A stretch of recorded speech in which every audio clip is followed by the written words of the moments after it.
بسم الله الرحمن الرحيم. It's a first lecture for students of fourth year Faculty of Law English section.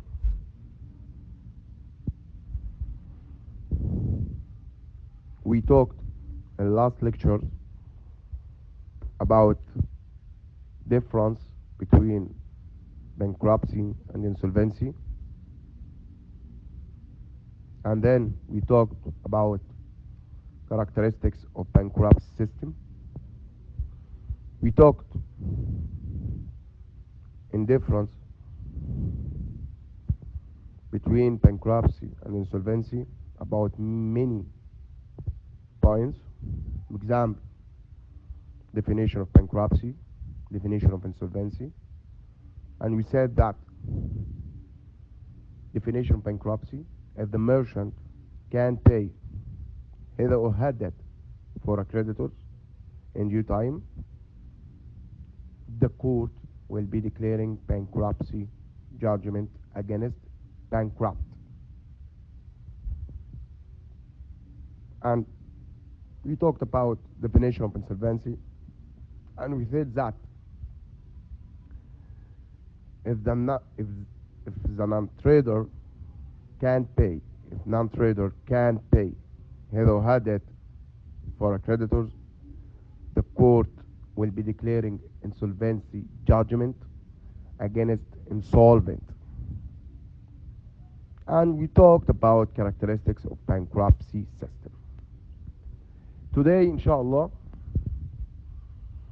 we are talking about new subject. This subject is very important.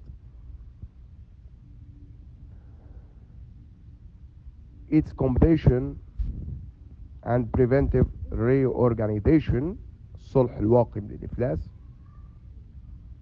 We can divide the completion and preventive reorganization to one contractual completion, two preventive reorganization. But we are talking only about contractual completion. Preventive reorganization is cancelled. يبقى أنا هتكلم بس عن contractual completion، ده المقرر. Section 1 contractual completion. But Section 2 preventive reorganization is cancelled، ملغي. Contractual completion صلح الواقع من الإفلاس is considered the first option offered to a trader or merchant who is in a critical financial situation. If the contractual completion is considered first option offered for a trader or merchant. This trader have a critical financial situation. يبقى أول جزئية في contractual completion هي إن ده أول عرض للتاجر اللي عنده اضطرابات مالية، اللي مش قادر يدفع ديونه. يبقى the contractual completion is the first option offered for a trader have critical financial situation. This debtor can pay his debt for a creditor in due time. Okay, and we can divide the contractual completion to definition of contractual completion to execution of the completion agreement. But we can divide the contractual completions and one definition of contractual completion to execution of the completion agreement. Definition of contractual completion. We can divide definition of contractual completion to many points. First point, the contractual completion is agreement achieved between the debtor and its creditors. One, under definition of contractual completion is agreement achieved between the debtor and its creditors. هو عقد بيتم ويبرم بين مين ومين؟ بين الدائن والمدين، أو بين المدين ودائنه. 2. This agreement achieved out of the court. بيتم بره المحكمة. This agreement achieved out of the court, or competition plan achieved out of the court. 3. This agreement given the debtor makes one or several proposals to its creditors. بيدي للدائن مجموعة من الحلول. ادي حل منهم للمدين. ادي حل منهم للدائن علشان يوافق أن يتنازل عن دينه. Example: the case of discount the payment of his or her bills. يبقى under the definition of contractual competition we have 3 points. 1. This agreement is achieved between debtor first party, creditor second party. 2. This agreement achieved out of the court. This agreement achieved out of the court. 3. This agreement given debtor makes one or several proposals. بيديله كذا اقتراح ان هو يديه للدائن علشان يوافق يتنازل عن دينه. وقلنا ان من ضمن الحالات اللي هو خصم الدين، او انه يقول له ايه؟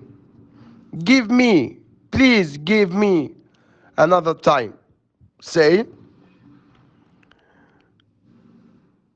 if the debtor will pay his debt after 1 month, please the creditor, please, please, please, I want to take another time. I can pay my debt for you after 6 months. After 6 months instead of 1 month. يبقى أنا عايز أدفع بعد 6 شهور بدل ما يكون شهر. This second case. تاني حالة. يبقى أنا عندي كلمت عن إيه؟ contractual competition. كلمت فيها عن إيه؟ قلت in case of definition of competition plan or contractual competition, we said that under definition of contractual competition, first point, the contractual competition is agreement achieved between the debtor and creditors. 2.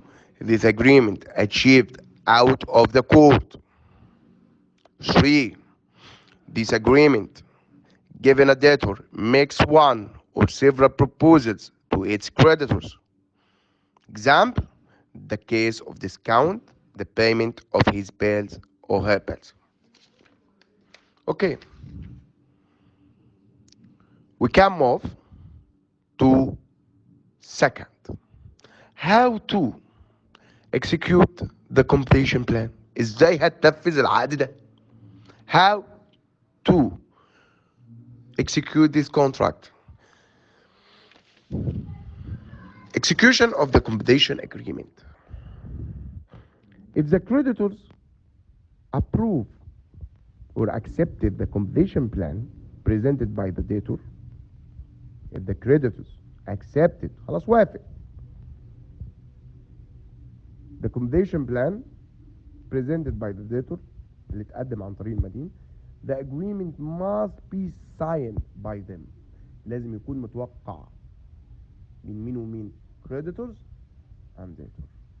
يبقى first point, if the creditors accepted the completion plan presented by the debtor, the agreement must be signed by all creditors and debtors. Second point, this contract is executed in front of the debtor and creditor. This contract is executed in front of the debtor and creditor. 3. This contract is not executed unless all the creditors accepted its terms. يعني العقد ده مش ممكن يتنفذ لو ان الدائنين كلهم موافقوش على البنود الواردة جواه. This contract given the debtor some time to pay its debts. بيديله بعض الوقت انه يقدر يدفع دينه. يبقى under execution of the compensation agreement we can talk about 4 points. 1, the creditors accept if the creditors accept the compensation plan presented by the debtor, the agreement must be signed by all creditors and debtor. 2, this contract is executed in front of the debtor and creditors. 3, this contract is not executed unless all creditors accepted its terms. This contract given the debtor some time to pay its debts. This lecture we can give you revision about compensation, reorganization. We talked about contractual compensation. We talked about the contractual compensation is considered the first option offer for a trader or merchant. This trader had a critical financial situation and then we can divide this subject to definition of contractual compensation and execution of the compensation agreement. Definition of contractual compensation, we can divide definition compensation plan. 1, the contractual compensation is the agreement achieved between the debtor and its creditors. النقطة الأولى هو إن هذا العقد بيتم بين الدائن والمدين. 2, this agreement achieved out of the court. هذا العقد بيتم خارج المحكمة. It's not subject to the court. 3, this agreement given a debtor makes one or several proposals to its creditors. هذا العقد بيدي للمدين بعض الحلول يقدمها للدائن عشان يتنازل عن دينه. Example, the case of discount the payment of his bills or her bills. Second example, give the debtor another time to can pay his or her debt for a creditor. Next subject, execution of the compensation agreement. How to execute the compensation plan. We can divide execution of the compensation agreement into many points. 1, if the creditors approve the compensation plan presented by the debtor, the agreement must be signed by them, by all creditors and debtor. Second, يعني لازم يكون متوقع عليه من كل الدائنين والمدين. ده لو في حالة موافقة الدائنين على هذا العقد. 2, this contract is executed in front of the debtor and creditors. لازم يتنفذ في مواجهة الدائن والمدين. 3, this contract is not executed unless all the creditors accepted its terms. العقد ده مش ممكن انه يتنفذ الا اذا وافق عليه كل الدائنين ووافقوا على كل البنود اللي جواه. This contract given the debtor some time to pay its debts.